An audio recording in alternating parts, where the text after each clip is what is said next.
Demandez vraiment si ce mec c'était pas un robot, mais de jour en jour j'ai les confirmations qu'il me faut. Il y a un truc que j'ai remarqué, je sais pas si vous aussi vous l'avez vu, mais on a vu Lionel Messi, le meilleur joueur du football, pleurer. On a vu Cristiano Ronaldo effondré en larmes, sachant que ce mec il a un ego de fou. On a vu Vinicius pleurer, je sais pas combien de fois, on pourrait même pas les compter. On a vu Mario Balotelli pleurer les gars. Pour ceux qui l'ont pas connu, le gars il était trop solide. On a vu Mohamed Salah pleurer à plusieurs reprises, notamment quand Sergio Ramos lui a cassé le bras en finale de Ligue des Champions, merci Ramos. La vérité ça se fait pas, il lui a fait un truc de fou. On a vu Kevin De Bruyne pleurer les gars. De base lui c'est un gars il s'en bat les couilles de tout. Tu lui poses une question en conférence de presse et à peine s'il te répond, il se fout pas de ta gueule. On a vu Marcus Rashford pleurer. Bon après lui voilà, il est dans des bails de dépression et tout, donc en vrai, on a vu Erling Braut Haaland pleurer, lui aussi s'en fout dans sa tête. Il a pleuré après que Manchester City ait gagné la Ligue des Champions. Mais Mobutu, lui, il a jamais pleuré, wesh. Il a gagné la Coupe du Monde, il a pas pleuré. Il a perdu la finale de Coupe du Monde avec un triplé, il a pas pleuré. Il a perdu la finale de la Ligue des Champions contre Bayern, il a pas pleuré. Les gars, si ce frérot-là, c'est pas un robot, c'est quoi, wesh? Après, il a pas encore gagné la finale de Ligue des Champions. Peut-être que l'a gagné avec le Real Madrid. On sait jamais, Bélec. Je viens de revoir deux actions de Pedri et Lamine Yamal, les amis, c'est de l'art. Commençons déjà par Lamine Yamal et regardez attentivement tous les détails de cette action. Le petit, on a beau le critiquer, les amis, mais lorsqu'il maîtrise quelque chose, il le maîtrise. Lorsqu'il maîtrise quelque chose, il le maîtrise. Regardez-moi ça. Il a débloqué une spécialité la saison dernière qui veut plus lâcher, que ça soit avec Rafinha ou même avec l'équipe d'Espagne. Il fait ça à chaque fois et ça marche. Et même ses buts qu'il marque avec le FC Barcelone, c'est toujours la même chose, enroulé du pied gauche. Et le pire dans tout ça, c'est que les joueurs turcs ont essayé de le casser à plusieurs reprises. Même Arda Güler, regardez, allez tiens. Il a essayé mais ça n'a pas marché, il s'échappe toujours. Et là on a Pedri qui te facilite tout et n'importe quoi. Regardez comment il traverse les joueurs. Regardez, regardez. Tout a l'air facile. Regardez-moi ça. Passe décisive. But. Le gars il court pas si vite que ça, il n'est pas si fort que ça physiquement, mais quand il a le ballon au pied, impossible de le prendre. Regardez-moi ça. Franchement, comment ne pas aimer ce genre de joueur-là? Dites-vous que même Luis Figo, l'ancien joueur du Barça et du Real Madrid, lorsqu'on l'a demandé quel joueur du Barça il amènerait au Real Madrid, il a répondu tout simplement Pedri. Si je devais recruter un joueur du FC Barcelone pour le Real Madrid, ce serait Pedri. Et dire que le Barça l'a acheté seulement à 5 millions à Las Palmas. Heureusement que nous aussi, de notre côté, on a l'équivalent qui est Valverde. Parce que oui, Valverde lui aussi, on l'avait acheté à 5 millions seulement. Regardez maintenant ce qu'ils sont devenus les deux.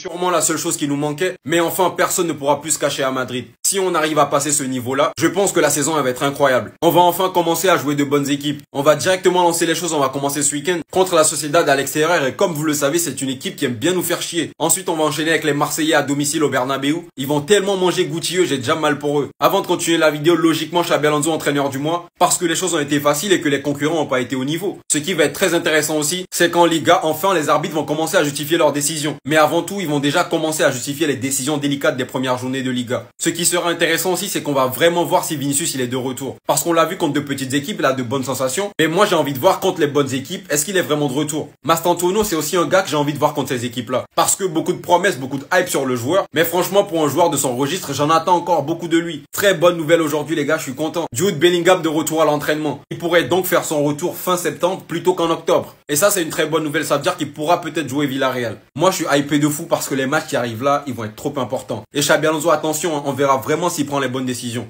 Ami, j'ai compris. Quand Pedri marque un but, vous comparez à Bellingham. Mais Bellingham va bientôt reprendre l'entraînement. Regardez la version de Bellingham qui vous attend. Jude Bellingham, Bundesliga, Dortmund. Joueur de l'année, les gars. S'il vous plaît, regardez. Tous les compartiments du terrain. Un milieu plus complet, tu ne fais pas. Partout. Et là, il est jeune. Il est très jeune. Sur le côté. Partout, les gars. Partout. Dans l'axe, il envoie. Dans la surface, c'est dangereux. Partout. Dans tous les compartiments du terrain. Ce mec-là, c'est une bête. Hop. Allez. Tiens. Oh. Allez, piquez. Oh. Les gars, c'est partout. Ressorti de balle, pressing. Tiens, tiens, tiens. Oh là là. Devant. Contrôle orienté. Oui, monsieur. Quand les chats ne sont pas là, les souris dansent. Mais monsieur va revenir pour traumatiser. Et je vous le dis, il n'y aura plus de mal d'épaule. Préparez-vous. Parce que quand il va revenir, il va mettre les mains comme ça. Bref, vous avez compris. Les gars, jour 3 pour la mission Real. Faire notre première vidéo YouTube avec un joueur du Real Madrid. Peut-être c'est Bellingham, on ne sait pas. C'est vous qui donnez la force. N'hésitez pas à vous abonner. C'est le Joe Madrilène. On donne la voix. Venez suivre. Le plus fort au football entre Cristiano Ronaldo et Lionel Messi? Je vais y répondre immédiatement. Vous connaissez mes avis footballistiques, ils sont objectifs et aiguisés. Qui a la meilleure finition? CR7, le finisseur le plus létal de l'histoire. Il a 2 occasions, il en met 3. Qui est le plus rapide? CR7, de très loin. Accélération, vitesse, peu importe. On compare pas un TGV et un vélo. Qui est le meilleur passeur? CR7. Qui est le meilleur passeur de l'histoire de la Ligue des Champions? Merci. Qui est le meilleur tireur de penalty? Est-ce que j'ai besoin de répondre? Vous savez déjà. Qui est le meilleur tireur de coups francs? Ça se tape, il y a débat. À mon sens, c'est CR7. Vous avez vu ses coups francs à Manchester United? Mais la balle était la première surprise de rentrer dans les cages. Qui est le meilleur de la tête? Chérie, est-ce qu'il y a besoin de répondre entre nous? Qui est le meilleur dribbleur? C'est ouvert. Il y a débat, mais je suis pas fermé. C'est ouvert. Voilà. Je le laisse au nain. Voilà, je lui donne ce point. À mon sens, il est légèrement au-dessus, mais ça se joue à pas grand-chose. Qui est le meilleur leader? CR7. Qui est le plus fort physiquement? CR7. Il n'y a aucun débat possible. C'est sans appel. CR7 est un bien meilleur joueur de foot que Lionel Messi. Oh les gars, Lamine Yamal qui vient de Ligue dans le plus grand des calmes qu'il a remporté le ballon d'or. Regardez seulement son téléphone les gars dans la story de Williams. Donc là vous êtes clairement en train de me dire que c'est réel les gars, regardez le ballon d'or. Qui plus est quand tu sais que le ballon d'or les gars, Askip lui ont offert une annonce très importante à partir de 15 h, alors que tu sais très bien qu'ils ont jamais fait ça de leur vie. Regardez le post officiel. Quand tu sais que Lamine Yamal les gars, il a posté la même photo qu'il avait postée face à Dembélé pour pouvoir régler qui serait le ballon d'or sur un match. Quand tu vois que le frérot les gars, il est en train de taper sa meilleure vie avec sa Gadier et qu'il en a rien à faire du reste, il a l'esprit tranquille. Et t'as vu ce genre d'esprit, les gars, tu peux l'avoir que quand t'es sûr d'avoir gagné quelque chose, quand t'es serein. T'as vu? T'as pas de pression. Et comment ne pas avoir la pression pour un joueur de foot, les gars? Regardez le ballon d'or qu'il a dans sa pellicule. Et n'oubliez pas une chose, les gars, tous les votes du ballon d'or ont été clos. Ça veut dire le vainqueur du ballon d'or a été déjà mis au courant ou quoi. Et on parle même pas de tous les journalistes, les gars, qui sont tous du côté de Lamine Yamal et c'est eux qui votent. Du côté de Dembélé, les gars, c'est un enchaînement catastrophique. Le frérot, il se blesse. Sa story qui nous laissait pourtant prétendre qu'il avait remporté le ballon d'or. Mais que nenni. Lamine Yamal, je sais pas à quoi il joue, les gars, mais toutes les références. Et là, le leak du ballon d'or, c'est pas anodin. C'est pas anodin. Les gars, l'autre jour, j'ai vu le match de Mbappé, son but. J'ai vu la passe de Tchouaméni et j'ai vu l'entrée d'Ekitike avec l'équipe de France. Le point commun des trois, c'est qu'ils sont camerounais. Et je me suis dit, est-ce que le Cameroun n'est pas le pays qui produit le plus de talent en Europe? Je vais vous montrer une liste de 10 joueurs qui sont d'origine camerounaise. Et vous allez être choqués. Parce que pour moi, c'est le pays qui produit le plus de gros joueurs actuellement. Voilà, regardez la liste. On commence par un classique. Mbappé, camerounais, big player. Voilà, on ne le présente plus. Regardez la suite. Vinigier, bon, désolé pour la photo. Mais camerounais, on l'a appris il y a quelques mois, il est d'origine camerounaise. Enfin, en tout cas, il a du sang camerounais. La suite, William Saliba, voilà, l'un des meilleurs devs du monde. Il joue en titulaire à Arsenal. Il joue pour la France, mais il est d'origine camerounaise. On passe à la suite, les gars. En fait, c'est choquant. Il y a tellement de talent qui est d'origine camerounaise en Europe, dans les gros clubs. Vous vous rendez même pas compte. Hugo Ekitike dernièrement, voilà. Titulaire actuellement à Liverpool. Gros début de saison. Il est d'origine camerounaise. Bon, il a eu des différends avec le coach, là, il y a quelques semaines, j'ai vu des déclarations. Mais bon, voilà. Il a du sang camerounais, quoi qu'on en dise. On passe à la suite.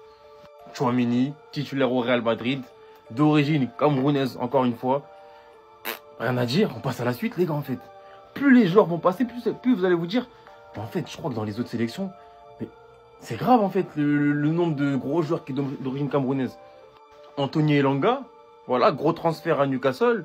Il joue pour la Suède, mais il est d'origine camerounaise. Gros player, grosse saison l'année dernière à Nottingham. Encore un de plus, j'ai envie de vous dire. On passe à la suite. Sacha Boey, voilà. Des grosses saisons à Galatasaray en Turquie. Il joue au Bayern actuellement. D'origine camerounaise encore une fois. On passe à la suite. C'est trop.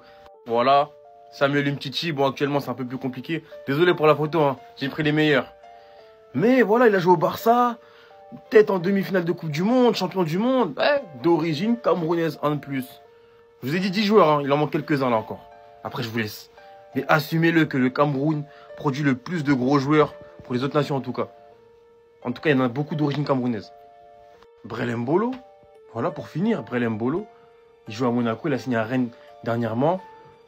Attaquant de la Suisse, des grosses prestations à l'Euro, en Coupe du Monde. Franchement, ça a abusé, hein. Dites-moi si un autre pays qui produit autant de gros joueurs actuellement en Europe, enfin un pays africain pardon, franchement moi j'en trouve pas. Déjà un club, un pays qui produit Vini, Mbappé, Tchouaméni, on pourrait même s'arrêter là. Mais bon, je vous attends dans les commentaires, mais en tout cas c'est grave. Le Cameroun produit le plus de gros joueurs en Europe actuellement. Et même Saliba aussi, bref. Et d'ailleurs déjà dans leur sélection il y a Mbeumo aussi qui a signé à United, il y a des gros joueurs, Baleba, waouh, faut respecter.